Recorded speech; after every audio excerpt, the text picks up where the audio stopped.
Welcome friends, welcome to JC Connect. Today we are going to study about the geodetic surveying. The object of geodetic surveying is to determine the precise, the relative and absolute positions on the earth's surface of the system of widely separated points. Now if you get the differentiate between the geodetic and the plane surveying, as you know that in geodetic surveying we are going to consider the earth's curvature, whereas in plane surveying we are not going to consider the earth's curvature. If you go to the geodetic surveying, the area is to be surveyed is more than 250 square kilometer, whereas in plane surveying the area is less than 250 square kilometer, right? So that is the difference between the geodetic and plane surveying, and you know that the area is too vast and too huge in the geodetic surveying, so it will be difficult to use or to go with the no regular or the conventional methods to do the surveying of the geodetic area where we are going to consider the earth's curvature. Now if you check it out, now before going to the basic principle of geodetic surveying, I'd like to tell you about the triangulation. Now the basic thing that what we adopt in geodetic surveying is the triangulation. The horizontal control in the geodetic survey is established either by the triangulation or by the precise traversing. In the triangulation, the system consists of a number of the inter connected triangles in which the length of only the baseline or the one line called the baseline, and the angles of the length of the other two sides of each triangles can be computed, and then the remaining sides can be calculated. The apex of the triangles are known as the triangulation stations, and the whole figure you can call it as triangulation system. Now that we are going to use here, now that is the basic principle of a triangulation, how it is going to be worked. Now see that one side and three angles are measured. Then if one side and three angles are to known, then the remaining sides can be calculated using the sine rule. Now here I have got the here I'm using the sine rule. So when you will be knowing, see that I'm having the sides like A, B, and C I'll be having here. And now if you take AM, now this side is AM side.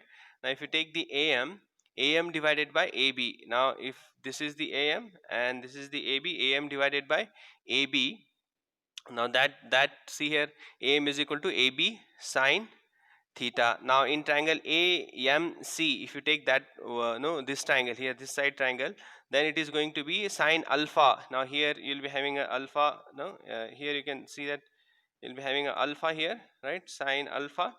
Alpha is equal to AM divided by AC. Now AM is equal to AC sine alpha. Now here see, you will be knowing one side and one angle, so that you can easily get that. Now you can have the relation like this, and you can get the remaining side. If one side is known, say if if AB is known, or if AM is known, right? So that you can easily find out the remaining sides by taking one side and the angles of the rest of the that sides, means rest of the triangle. Now that we can going to use as a basic principle of triangulation.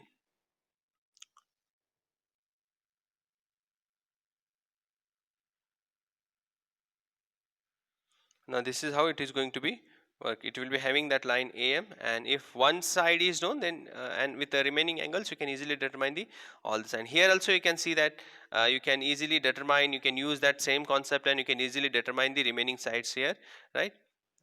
Then few of the triangulation systems are there that what we have to discuss, that here in this chapter we are going to discuss about the triangulation figures or the systems. This is very important one.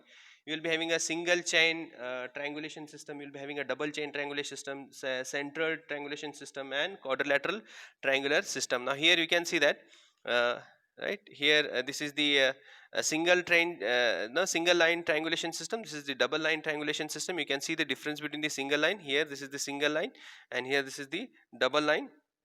And then you will be having chain of a chain of quadrants. You will be having quadrilaterals.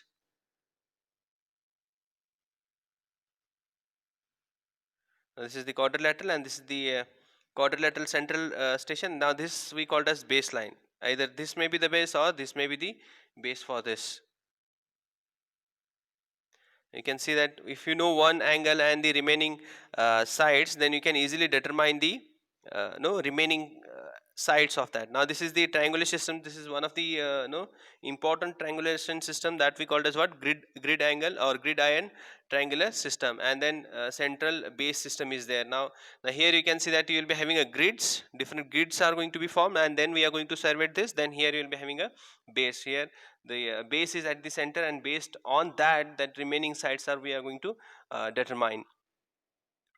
Now after this, see a few of the important things that what we have to discuss. Now you can see that how you can get that.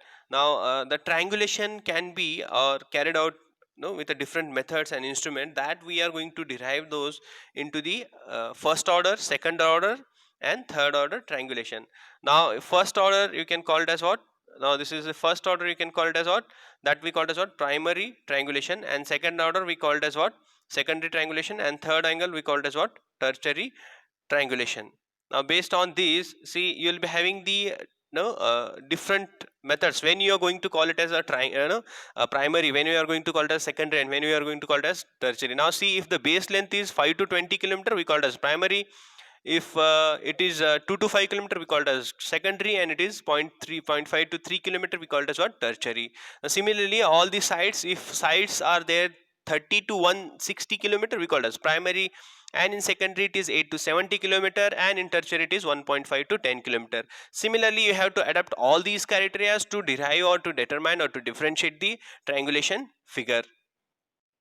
Now if you want to talk about the size and shape of triangulation, now here you can see that the triangulation carried out with the different methods and the instruments are: first, the large triangles reduces the cost of survey. Triangles have to be very large in the area. Towers are erected at the station points, and then the sides, means we call it as on triangulation stations, right? And the sides opposites a small angle will get affected more. The plotting and the equilateral triangles without error is a rare possibility. Now this is what you have to keep in mind while going for the triangulation. Usually we go for the large triangles. Now here, if you take a consideration of a triangle, let ABC be the opposite side, and small a, b, c are the triangles. Now here you can see that these are the angles, opposite angles, sorry, ABC, capital ABC are the opposite angles, and small ABC are the opposite sides. Now if you take the sine rule, if you apply the sine rule to get a single angle, that also you can easily determine here. Now also you can error in the measurement of the sides due to the error in the measurement of angle also can be considered. Now that I am going to show here. See, I am having a simple partial differentiation of the equation, which I'll be getting it here. Now you can see that this is the equation of that. What I am going to do is that I am going to do the partial differentiation. Then after doing that differentiation, see what I'll be having is that I'll be having a second equation, that is that is going to be c cos a, that is dA divided by sine c. Now this is the this is the equation 2. Dividing equation 2 by equation 1, see, that is what is equation 1. Equation 1 is all about the alpha. Now that is, here it is sine c sine a. Here you can see that c sine a, c sine a divided by sine c. Now here it is c sine a divided by sine c. Here this equation it is c sine a divided by sine c. This is the equation 1, and we'll be having equation 2. Here it is equation 2. I'll show you. Here it is equation 2, right? Where it is? Okay, I got that. Here it is equation 2. Now see, c cos a, that is dA divided by sine c. Now that is equation 2. If you divide equation 2 with 1, then you will be having equation 3, that is cot a dA. Now partial differentiation of equation 1 with respect to c, it is going to give you the, now here you can see that is DAC, that is c sine a cos c dc divided by sine square c. This is the fourth equation. Now along with this, now with respect to this, see, you will be having a fourth equation, that is c sine a cos c dc divided by sine square c. Now here, dividing equations 4 with a 1, you will be getting the minus cot c dc. Now assuming c a and c are both are measured with the same precision, then dA is equal to dc with a plus or minus beta, that is the angle of error what it is going to be there between them. Now probable error in the no the side, you can get that dA by A. Now this is the dA by A. Now you will be having the different angles here, and at the end, see what you are going to get is that, see, you are going to get a precise angle A, right? Here I have got that precise angle A is equal to 56 degree 13 minutes 40 second. Now this is the just an example, nothing to worry.